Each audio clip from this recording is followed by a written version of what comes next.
I'm honestly not sure what I'm going to title this video because I don't know how to distill this video's concept into a concise phrase, but basically, at some point I looked at the Pokemon trainer from Smash Bros. And wondered what it'd be like if the other starter trios were grouped like that.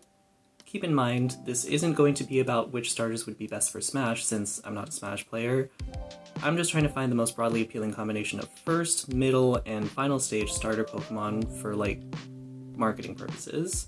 Now, it may sound like this will just boil down to a predictable popularity contest combined with my own shameless nepotism, and that's at least half true, but consider that even the most unpopular evolution lines will get some representation, while the popular lines will be limited to a single representative.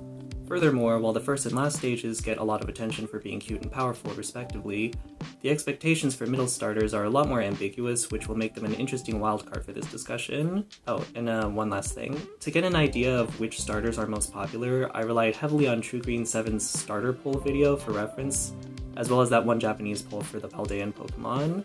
I also spotted some community polls from Perry Patches after writing most of this script that confirmed a lot of my choices, specifically for the middle starters. So if you're wondering why I think Greninja is popular, just know that this is largely what shaped my perspective.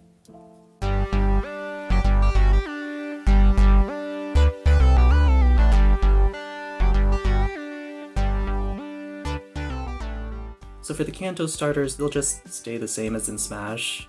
Charizard is the obvious pick for the final evolution, just because, it's the most popular overall. It's definitely unfair that it gets more attention than Venusaur and Blastoise, but I'm not going to act like it's a mystery why the fire-breathing dragon became more popular than Frog with Flower and Turtle with Cannons. Those are both cool in their own right, I guess, but dragons are literally recognized cross-culturally as fantastical legendary creatures. So while Charizard is a pretty basic interpretation of a dragon, that base concept holds a lot of weight as something inherently cool to most people. Meanwhile, for the middle evolution, I do think Ivysaur is the strongest candidate because it's interesting on its own while still being a natural progression between its first and last stages. Charmeleon is a serviceable transitional stage, but it lacks the cool factor that Charizard and is kind of just bigger Charmander. Conversely, Wartortle has a really unique design, but those interesting elements aren't properly built upon by Blastoise. Ivysaur, on the other hand, communicates its growth quite literally through the flower on its back. Its body barely deviates from Bulbasaur's, but the addition of a bright red flower is just enough of a change to make it distinct while still retaining Bulbasaur's cuteness. Venusaur is arguably just as effective at showing Bulbasaur's maturity too, but even I have to admit that it's kind of ugly. Mind you, Venusaur is my favorite of the fully evolved Kanto starters, but I don't think it's controversial to say that the average person's idea of a cool animal partner probably isn't a warty toad. By contrast, it's easy to see why people would be drawn to Squirtle since it's a baby turtle. Granted, it's also the only choice left since the middle and final stages are already taken, but Squirtle is a solid choice regardless. The competition between it and the other starters is a lot less steep than it is between Blastoise in the final stages, and conceptually it's more recognizable than Wartortle.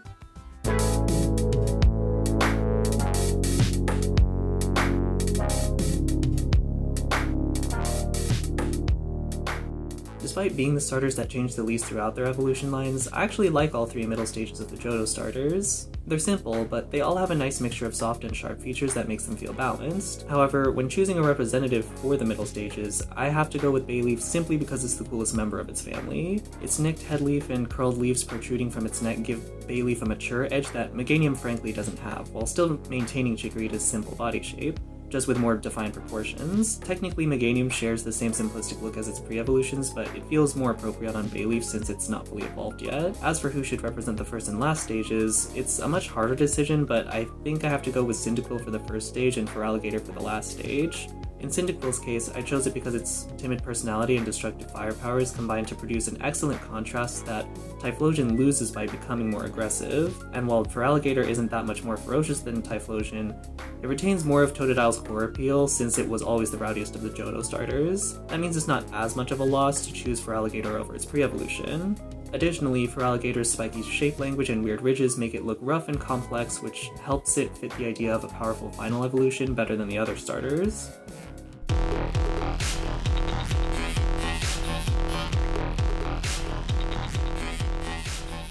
For the third generation in a row, I'm giving the middle spot to the grass starter Grovyle, though compared to the last two generations, this was a much easier decision. A lot of people like to identify middle evolutions as like the awkward teen phase of the evolution line, but Grovyle is like the cool mature teen that other teens look up to. More specifically, Grovyle's sharp expression, streamlined body, and flowing head leaf give it a dynamic appearance that screams cool, whereas Combuskin and Marshtomp just kind of stand around awkwardly with a dead look in their eye, especially in 3D. To an extent, Grovyle even surpasses its own evolution in coolness, since Subtile's bushy tail and the loss of its head leaf make it feel a lot more bottom-heavy and less agile. That being said, the competition for the first and last stages is also just really tough, but for more complicated reasons than the previous generation. A lot of it comes from Blaziken being very polarizing compared to Swampert, but ultimately I think the combined force of Blaziken's marketing and Mudkip's mimetic status make them the stronger choice over Torchic and Swampert.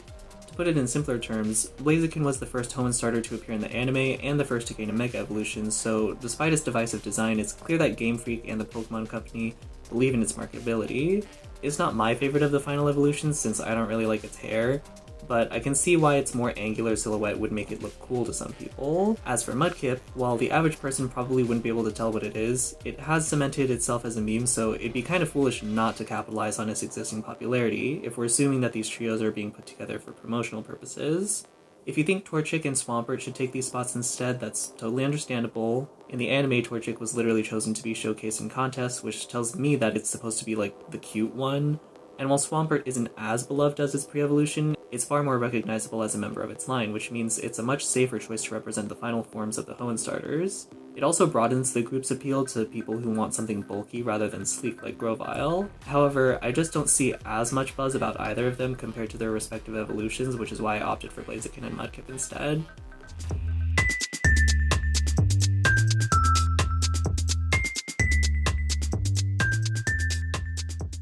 As a baby penguin with a perfectly rounded head and a little sailor suit, Piplup was basically tailor-made to be the cute starter used for contests.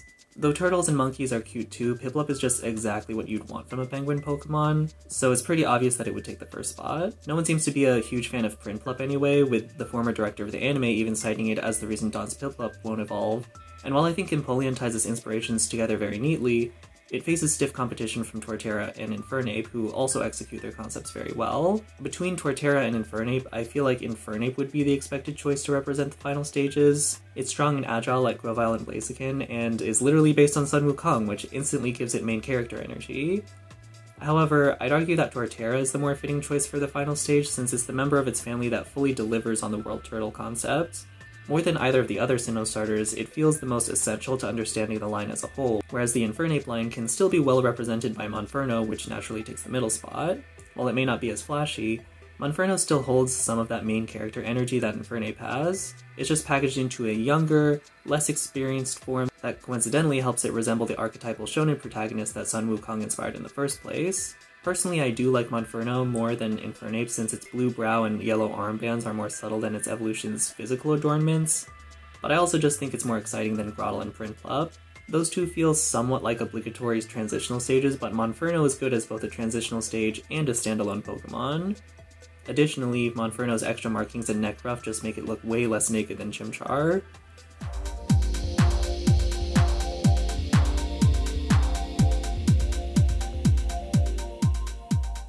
Unlike the other regions, I'm going to use process of elimination to determine Unova's first representative, because Tepig is probably the only member of its family that most people can tolerate. Tepig itself is legitimately very cute, especially its ears and tail, but Pignite and Emboar's stockier builds along with their sudden transformation into a bipedal line are big turnoffs for most fans. By contrast, I feel like the Oshawott line is very well liked to the point that it made its way into Legends Arceus. However, since Tepig has already taken the first spot, I think Duat would be a good alternative since it retains most of what makes Oshawott cute in the first place, while gaining a more mature expression, proportions, and color scheme.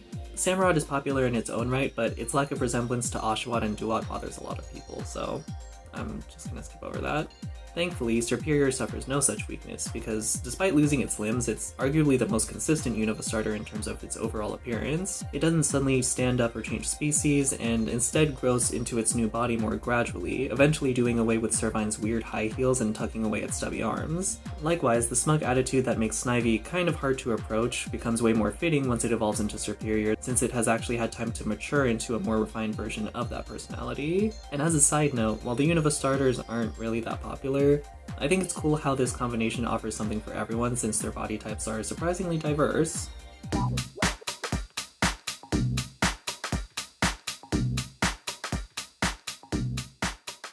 It's no surprise that Greninja was going to take the final slot for the Kalos starters. Chestnut, Delphox, and Greninja's own pre-evolutions simply didn't stand a chance against its insurmountable popularity. It helps that ninjas are just one of those things that are quintessentially cool, but even if that weren't the case, the more subtle integration of clothing into its design and the dynamic posing afforded by its ninja inspiration just make Greninja feel a lot more put together than its peers. As a bonus, Game Freak purposefully gave Greninja a black shiny that's noticeably different from its pre-evolutions, which tells me that it was very much intended to be popular since the only other starter with this treatment is Charizard. As for the first stages, things are a lot more complicated than you'd expect. Fennekin would be the obvious choice since, it's a baby fox with a big head, tiny limbs, and anime eyes.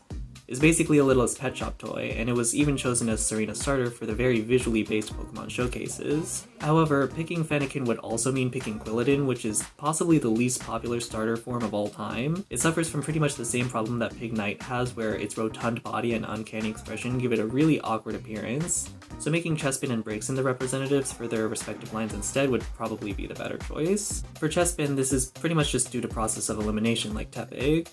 Though it's not nearly as popular as Fennekin or Froakie, its upbeat personality at least makes it approachable, whereas most people find Quilladin ugly and Chestnut disappointing, even though I don't personally mind the latter.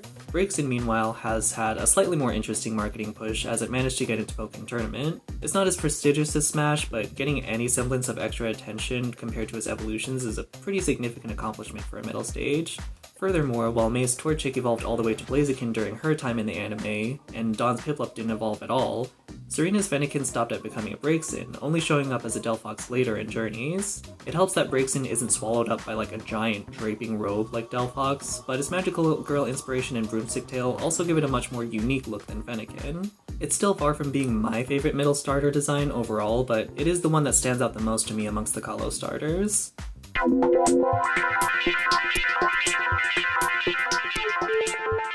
The Alola starters are perhaps the hardest trio to determine because pretty much all of their final evolutions are divisive in some way. Incineroar is heavily marketed, but many hate it for being too humanoid.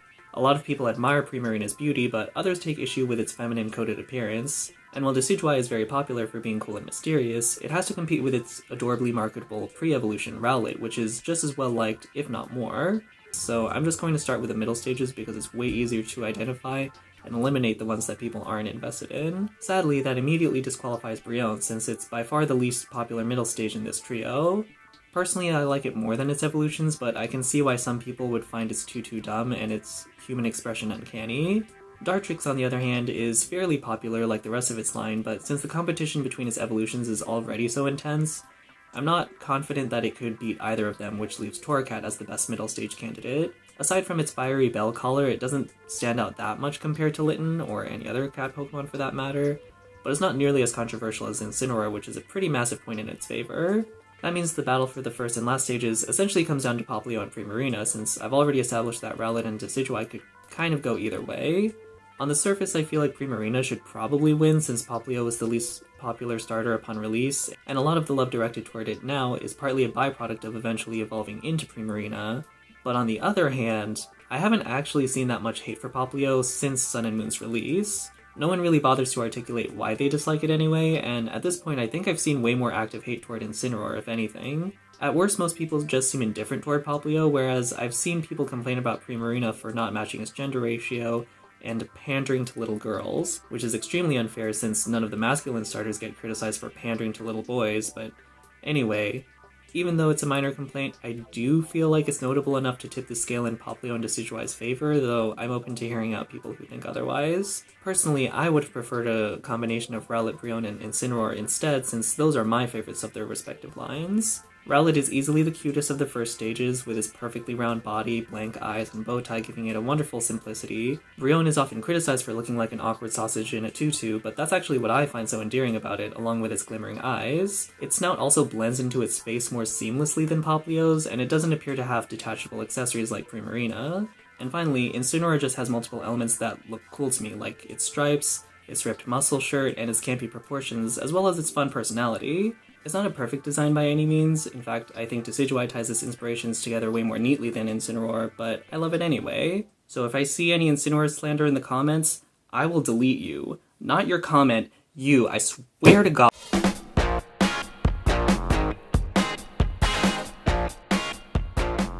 Choosing a representative for the Galar starters base forms is surprisingly hard because they're pretty well balanced compared to most generations. None of them are drastically behind or ahead of the others in terms of popularity, and the same actually goes for their evolutions, though in kind of the opposite direction. So for the sake of staying positive, I'm just gonna start with the middle stages again. Between Thwackey, Raboon, and Drizzile, all three have this angsty teen aesthetic, but of the three, I think Raboon captures it the best.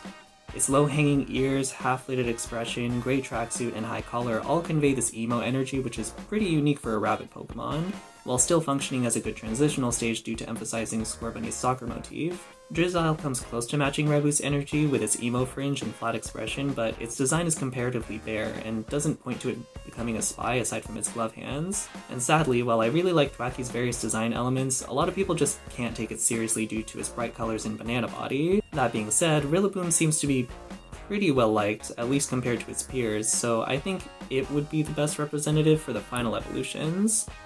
While Cinderace and Inteleon are often maligned for their uncannily humanoid proportions and behavior, Rillaboom is kind of able to sidestep this issue simply by being a gorilla. The only problem most people seem to have with Rillaboom is that its drum is poorly integrated into its design, but other than that most people seem unbothered by the Pokemon itself. I mean, I've also seen some people argue that Rillaboom is kind of boring since it's a very literal interpretation of a gorilla, but I think the bush on its head keeps it from looking too plain.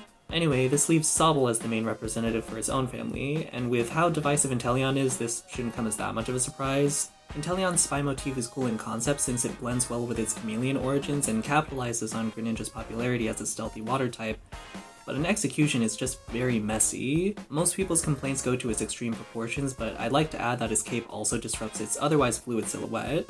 By contrast, Sobble trades in on a much simpler concept, which is that of a massive crybaby. Its tear marks and water typing clearly communicate this, and altogether make it the easiest of the Galar starters to coddle like a baby, which is usually a good litmus test to determine how cute a Pokemon is. If it's any consolation though, I at least think Inteleon would be the best representative for the Galar starters' G-Max forms, since it's the only one whose body actually gets bigger, whereas the others basically just enlarge their accessories.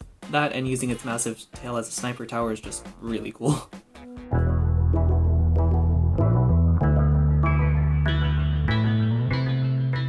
Before heading to Paldea, I'd like to take a look at the Hisui starters because they're notably different from the original Sinnoh starters. Like before, I'm choosing Duat to represent the middle stages just because its concept is more developed than either Dartrix or Quilava's, but for the first and last stages, I'm going to choose Rowlet and Typhlosion instead of their evolutions. It was hard to choose between Rowlet and Cyndaquil since they're both very cute, but my opinion on their new evolutions kind of cemented my decision. In Hisui and Decidueye's case, its main issue is that it had to iterate on an already well-realized design. The Alolan variant's color scheme and various other elements just fit together so seamlessly that altering it without disrupting the line's cohesion is really difficult. So Hisui and Decidueye's design is awesome in isolation, but it deviates from Dartrix enough that I think it'd be hard to tell that they're related without looking at the original. Hisui and Typhlosion, on the other hand, looks like a natural extension of Quilava, even without the context of its Johtonian counterpart. Its color scheme is certainly different, but it retains the overall simplicity of the original while adding tons of personality through its expression and fur patterns. It benefits a lot more from a modern redesign due to being based on a much older Pokemon, and ultimately I think that's why it looks slightly cleaner than both Hisui and Decidueye and Samurott. In fact, it's roughly on par with the original Sinnoh starters in the sense that the first two stages are pretty normal animals, but then the final evolution incorporates a more complex set of ideas into their designs along with a darker color scheme. Lastly, for the sake of being thorough, I'd also like to throw my thoughts on Hisui and Samurott into the mix. Though it's honestly my favorite of the three since it's the one I chose for Legends Arceus, it suffers the same problem as its Unovan counterpart, which is that it barely looks like its pre-evolution. The overall body shape is the same as the original, and the darker shells make its connection to Duat even less apparent than it already was. That being said, I still like it, especially the waviness of its shells and the curliness of its beard. For whatever reason, all 3 Hisuian starters have curlier bits than their original counterparts, and it kind of helps to make them all feel unified despite originating from completely different generations.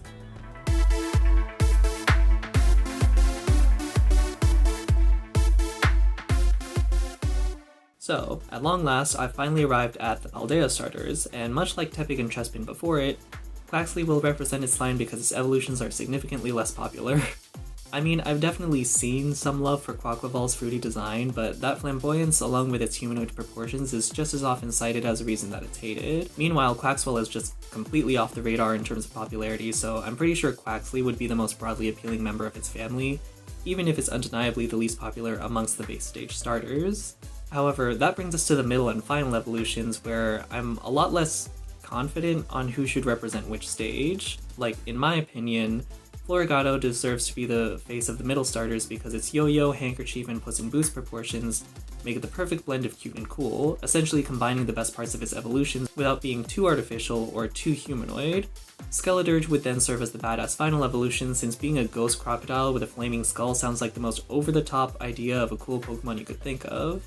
But on the other hand, I could also see Crocalor taking the middle spot because it retains Fuecoco's goofiness, unlike Skeledirge. And while Meowscarada is often criticized for falling into the larger trend of humanoid starters, it was still the most popular starter form in that Japanese poll for the Paldea decks. I think for now I'll just defer to the Japanese poll and choose Meowscarada and Crocalor. I'm very open to people who think it should be Florigato and Skeledirge instead, but since Meowscarada is leagues above Skeledirge and Quaquaval, it just seems like the safest choice. I know the poll likely isn't reflective of international sentiments, but it's still the largest sample size I could find, and contrary to some people's claims, I couldn't find any evidence that Skeledirge is more popular in America. Either way, just know that I went back and forth on this one many times. To be honest, I don't know if I did this right. I feel like I contradicted myself multiple times, but in my defense, it's really hard to establish consistent criteria for such different sets of Pokemon. The first and last stages were especially hard to determine because there are so many strong feelings attached to all of them, though there were a few standouts like Charizard, Greninja, and Piplup that made things easier. However, the middle stages are really what made this process easy, since there's usually only like one that most people really like. But anyway, if you disagree with any of my choices, that's totally fine. A lot of them are definitely debatable, but if you are going to argue, then I would appreciate it if you offered your alternative and explained why you think it's better. That way it's at least, more specific.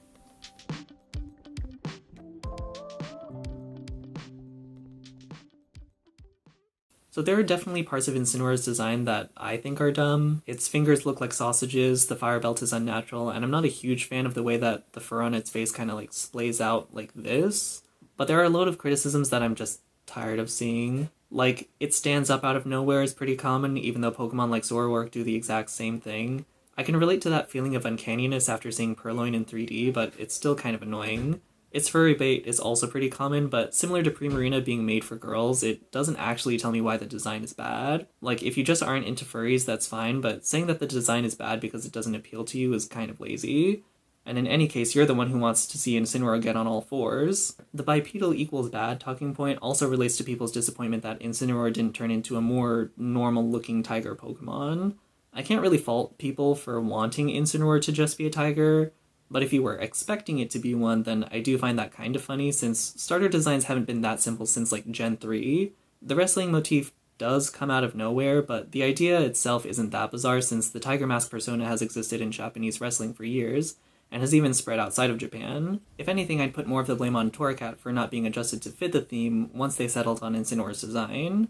However, the most annoying thing that people like to nitpick about Incineroar is how it didn't end up as a fighting type, but we all know it was going to be one. Like, Incineroar avoided the trap that people were scared it would fall into, and yet they still managed to complain about it. The complaints about there being too many firefighting starters are really annoying in general, since that trend ended over a decade ago, and at this point they only make up like a third of all fire starters. Anyway, some people also say Incineroar looks completely different from Litten, but in my opinion, their stripes and overall color scheme are very consistent. They at least look more like each other than Torchic and Blaziken, or Oshawott and Samurott. In fact, I'll do you one better. Put Oshawott and Hisui and Samurott next to each other, and tell me that they look anything alike.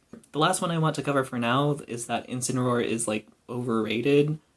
I don't exactly disagree, but I think it'd be more accurate to say that Incineroar is just overexposed, since overrated depends entirely on how much attention you think Incineroar deserves, which is an extremely subjective judgment. Yeah, that's basically it, I guess. That's all I could think of. Bye!